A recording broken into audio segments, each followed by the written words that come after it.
નમસ્કાર વિદ્યાર્થી મિત્રો, સ્વાગત છે તમારું આજના એક નવા વિડીયોમાં. જે વિદ્યાર્થી મિત્રોને 12th પછી અંડર ગ્રેજ્યુએટની અંદર એડમિશન લેવાનું બાકી હતું એમના માટે ખાસ તબક્કો જે છે ઓલરેડી જાહેર કરી દેવામાં આવ્યો છે. આની અંદર 1 થી 5 રાઉન્ડ છે એ રહેવાના છે અને એક રાઉન્ડનું જે છે એ રિઝલ્ટ ઓલરેડી આવી ચૂક્યું છે. હવે તમે આ રિઝલ્ટ કઈ રીતે જોઈ શકો છો, મેરિટ લિસ્ટમાં તમારું નામ છે કે નહીં, કઈ રીતે જોઈ શકો છો, તમે સવારે એડમિશન કન્ફર્મ કરાવવું કે ના કરાવવું કે પછી આગળના રાઉન્ડ માટે વેઇટ કરવો, એની સાથે સાથે તમારે એડમિશન કન્ફર્મ કઈ રીતે કરવાનું રહેશે, તમારે કઈ કઈ પ્રોસેસ કરી તમારું એડમિશન કન્ફર્મ કરવાનું રહે છે અને જો તમારે આ રાઉન્ડની અંદર એડમિશન ના લેવું હોય તો શું પ્રોસેસ કરવાની રહેશે એની સંપૂર્ણ ચર્ચા આજના વિડીયોની અંદર આપણે કરવાના છીએ.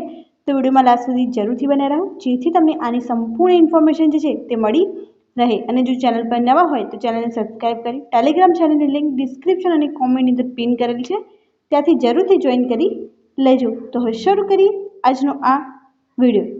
જીકાસ પોર્ટલ ઉપર લોગિન કર્યા બાદ જેવું તમારે લોગિન આઈડી પાસવર્ડ નાખી અને કેપ્ચા કોડ નાખશો એટલે તમને આ પ્રકારનું ઇન્ટરફેસ જે છે જોવા મળી જશે. આની અંદર પહેલા 6 બોક્સની અંદર ગ્રીન ટીક હોય એ જ વિદ્યાર્થી મિત્રો જે છે એ એડમિશન માટે એલિજિબલ થશે. ત્યારબાદ જેમને ઓફરની અંદર પણ ગ્રીન થઈ ગયું હોય મીન્સ કોલેજ યુનિવર્સિટી દ્વારા એમને ઓફર આપી દેવામાં આવ્યો છે. અને કન્ફર્મેશન પેન્ડિંગ કેમ બતાવી રહ્યું છે, કેમ કે હજુ આ વિદ્યાર્થી મિત્રએ જે છે એ કોઈ પણ પ્રકારનો એડમિશનનો ઓફર કન્ફર્મ કર્યો નથી અને આ ખાસ તબક્કાની અંદર તમારે જે છે એક જ દિવસ આપવામાં આવ્યો છે. આજે ફર્સ્ટ રાઉન્ડનું રિઝલ્ટ આવી ચૂક્યું છે તો આજે ને આજે તમારે બધી જ પ્રોસેસ જે છે પૂરી કરવાની રહે છે. ત્યારબાદ જે સેકન્ડ રાઉન્ડ છે એ કાલથી શરૂ થઈ જશે, થર્ડ રાઉન્ડ પરમ દિવસથી, એમ 11 તારીખ સુધીમાં 1 થી 5 રાઉન્ડ જે છે બધા જ પૂરા થઈ જવાના છે. તમારે એક જ દિવસની અંદર જે છે એ આ બધી જ પ્રોસેસ પૂર્ણ કરવાની રહે છે. ત્યારબાદ અહીંયા નીચે જોઈ લઈએ કે એમને ઓફર જે છે કઈ કઈ યુનિવર્સિટી દ્વારા આપવામાં આવી છે, કઈ કોલેજમાં આપવામાં આવ્યું છે, પ્રોગ્રામનું નામ, ઇન્સ્ટિટ્યૂટ ટાઈપ, તમે બધું જ અહીંયા જોવા મળી જતું હશે. ત્યારબાદ લાસ્ટમાં એવું છે કે કન્ફર્મ ઓફરનો ઓપ્શન તમને જોવા મળી ગયો હશે.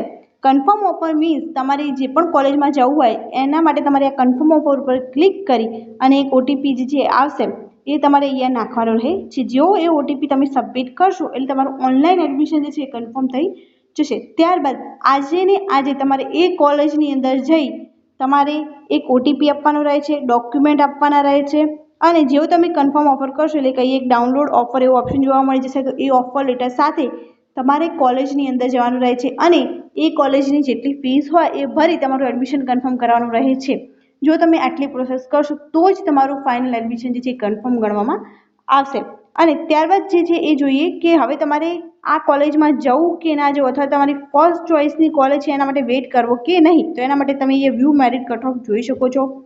આ વ્યૂ મેરિટ કટ ઓફ પર તમે જેવું ક્લિક કરશો એવું તમને તમારા પર્સન્ટેજ અને કોલેજ દ્વારા રાખવામાં આવેલું કટ ઓફ જોવા મળી જશે. જો કોલેજનું કટ ઓફ વધારે ઊંચું હોય તો તમારે જે છે એનો વેઇટ ના કરવો જોઈએ, કેમ કે આ ત્રીજો તબક્કો બહાર પાડવામાં આવે છે ખાસ તબક્કાના નામે અને હવે મેઇનલી જે છે એ સીટ્સ જે છે એ ભરાઈ જવા આવી હશે. જે સારી સારી કોલેજીસ હશે એની અંદર તો તમારી સેકન્ડ થર્ડ એવી રીતે કોઈ પણ ચોઈસ જોવાની અને તમારે જે કોલેજમાં જવું છે ત્યાં કેટલી સીટ્સ અવેલેબલ છે એ પણ તમે ચેક કરી અને ત્યારબાદ જે છે એ નિર્ણય લઈ શકો છો. અને મેરિટ લિસ્ટ જો બહુ ઊંચું હોય તો ચોક્કસપણે તમારે રાહ ના જોવી જોઈએ અને તમારી જે સેકન્ડ થર્ડ ચોઈસની જે કોલેજ હોય એની અંદર જે છે એ એડમિશન લઈ લેવું જોઈએ. હવે આના પછી સેકન્ડથી 5 રાઉન્ડ જે છે થવાના છે અને 11 તારીખ સુધીમાં જે છે બધા જ રાઉન્ડ પૂરા થઈ જવાના છે અને આ બધા જ રાઉન્ડ માટે જે છે માત્ર એક દિવસનો જ ટાઈમ આપવાનો છે. તો ચોક્કસપણે આજે ને આજે ફર્સ્ટ રાઉન્ડના જે વિદ્યાર્થી મિત્રોને જેમને એડમિશન કન્ફર્મ કરાવવાનું હોય કરાવી લેજો, કેમ કે જે ફર્સ્ટ રાઉન્ડની અંદર કોલેજ આવી છે એ સેકન્ડ, થર્ડ, ફોર્થ અને ફિફ્થ રાઉન્ડની અંદર નહીં આવે. તો આ પણ જરૂરથી ધ્યાન રાખજો જેથી તમારું એડમિશન જે છે એક્ઝેક્ટલી કન્ફર્મ થઈ જાય.